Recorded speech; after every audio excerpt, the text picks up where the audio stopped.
ایک عورت اپنے تنگ حالات کی وجہ سے ایک خوشحال گھر میں جاتی ہے، دروازہ کھٹکھٹاتی ہے تو اندر سے خادم نکلتا ہے۔ خادم پوچھتا ہے کہ آپ کو کیا چاہیے، تو وہ کہتی ہے کہ آپ اپنے مالک کو بتائیں کہ اس کی بہن آئی ہے۔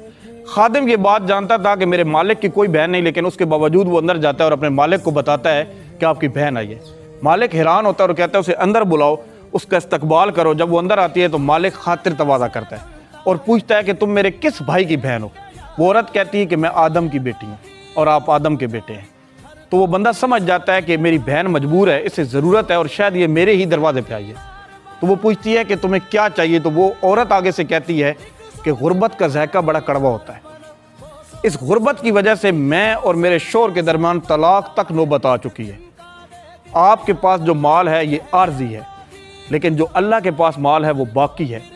آپ اپنے مال سے مجھے کچھ دیں تاکہ آپ قیامت کے لیے بھی کچھ رکھ سکیں۔ وہ شخص کہتا ہے ایک بار دوبارہ کہو۔ وہ عورت دوبارہ کہتی ہے کہ آپ نے غربت کا ذائقہ نہیں چکھا۔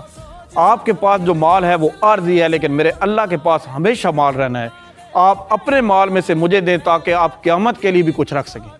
وہ شخص کہتا ہے کہ آپ دوبارہ کہیں۔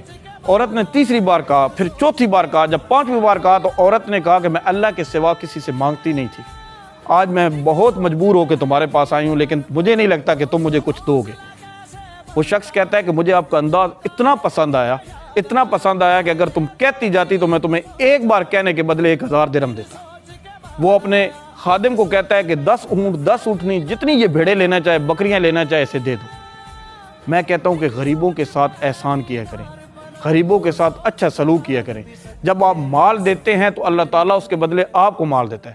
جب کوئی ضرورت مند مفلس آپ کے دروازے پر آتا ہے، اگر آپ اس کی مدد کریں گے تو جب آپ مفلس اور ضرورت مند ہوں گے تو اللہ آپ کی مدد کرے گا۔